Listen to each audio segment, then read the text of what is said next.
Dongo, le conseiller, l'agripreneur et le promoteur agricole. Ici, on parle d'agripreneuriat, ici, on parle du business agricole, ici, on parle des techniques de culture qu'il vous faut connaître précieusement pour réussir vos différentes cultures, pour réussir vos différents projets agricoles.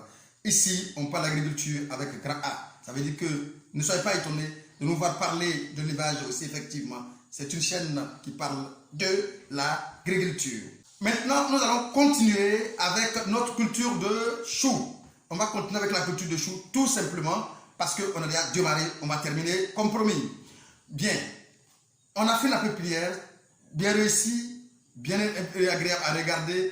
On va continuer juste pour avoir ce que nous cherchons.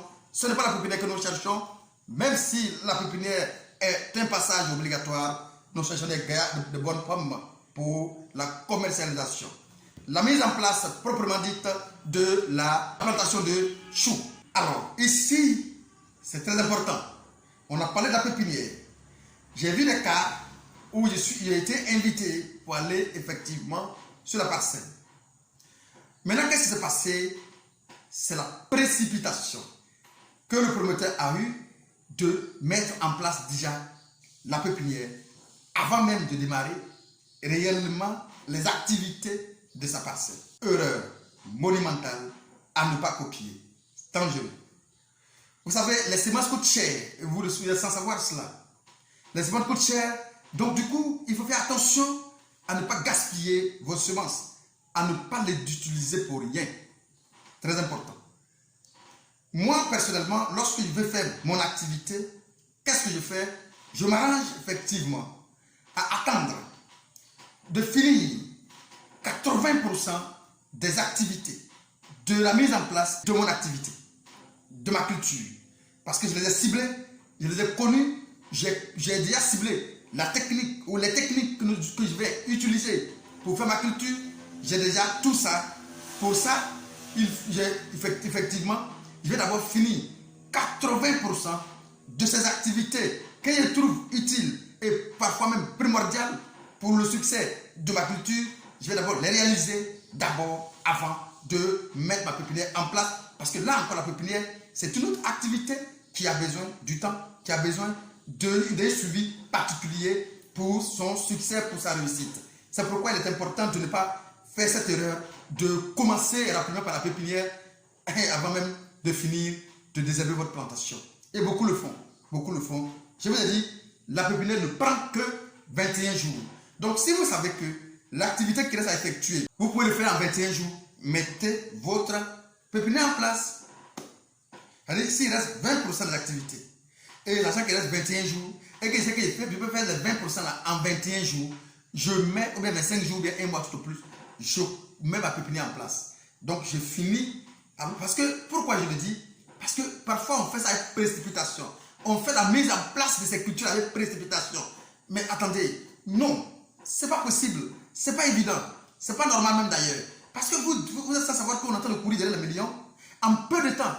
Alors, qu'est-ce que nous allons faire avec précipitation qui va remplir les conditions, faire les conditions à la plante de sortir ce résultat que vous cherchez? Non, non, ça ne marche pas. Tellement qu'on prend l'agriculture comme une culture aléatoire, qu'on peut faire n'importe comment pour donner des résultats, parfois on ne cherche pas à respecter quelque chose. On vient, on veut faire la culture, on se précipite, il faut planter seulement. Parfois, je dis, mais attendez, qu'est-ce que les gens ont à se précipiter, sachant que vous courez derrière de 1 million, 2 millions, 3 millions en 3 mois. En 3 mois, vous voulez millions. 3, 4, 5 millions, 6 millions, 7 millions, 8 millions. Et vous le faites avec précipitation. On prend soin de positionner les choses pion par pion, pion par pion, pion par pion, et sortir le résultat qu'il vous faut. Parce que quand on dit 30 tonnes, il faut des conditions de 30 tonnes. Si tu veux 40 tonnes, il faut les conditions de 40 tonnes. Si tu veux 80 tonnes, il faut les conditions de 80 tonnes. Si vous mettez la culture de manière aléatoire, de manière hasardeuse sur votre terre, en disant la terre soutient la culture, la terre soutiendra votre culture, et la terre ne pourra que donner ce qu'elle a. Comme je le dis, l'habitude le dit, la plus belle femme ne peut donner que ce qu'elle a. C'est très important. On ne se précipite pas. 80% de mes activités, je mets ma pépinière. Et je sais que j'ai fini et ma terre est positionnée le lit de ma pépinière est positionné et j'attends maintenant patiemment ma pépinière et j'ai le temps de commencer très vite à positionner, à faire mon repiquage calmement, sans me précipiter et je le fais convenablement. Du coup, tout est mis dans les meilleures conditions et je suis sûr et certain que j'aurai les meilleurs résultats effectivement. Voici ce que moi je fais et c'est ce que moi je pense que vous devrez faire effectivement pour pouvoir avoir les meilleurs résultats effectivement. Comme je le dis, avant la maturité de la pépinière de plantule, il faut au préalable être sûr que mettre en place toutes les activités du sol. Je parle d'activités du sol. J'ai dit ça plus haut pour celui qui a suivi la première vidéo. J'ai parlé de la boue à plat. J'ai parlé effectivement des planches. J'ai parlé des bions. Alors, pour celui qui a décidé de faire ça sur le bion, ou bien sur la boue à plat, c'est ce que moi je conseille beaucoup plus. Mais dans ce cas, il faut avoir la possibilité de faire un labour général de votre plantation. Quand on parle de labour général, vous faites un bon labour dans votre plantation, mais c'est comme une forme de sous-solage. Et là, vous n'aurez pas à renverser, entre autres, de part et d'autre, la motte de terre qui est dans votre parcelle. Tout simplement, vous allez faire passer la machine et creuser et passer tout simplement, remuer tout simplement. Vous ne renversez pas. Et là, une fois que c'est fait, vous allez choisir votre dispositif. Le dispositif choisi ici dépendant de vous et dépendant aussi de l'objectif que vous voulez atteindre.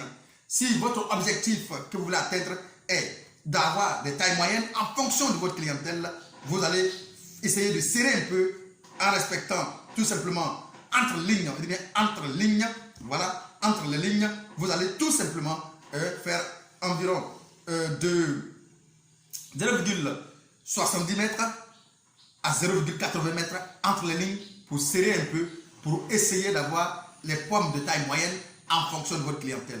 Maintenant, si vous voulez des pommes de grand volume, effectivement, en fonction de votre clientèle, bien évidemment, vous allez ici d'écarter un peu entre les lignes. Vous allez laisser de 1 mètre à 1 mètre 20 entre les lignes, juste pour avoir de l'espace, de l'aération, d'où les grandes pommes, bien évidemment, pour vos clients. Donc, en fonction de vos clients, vous allez faire ce dispositif.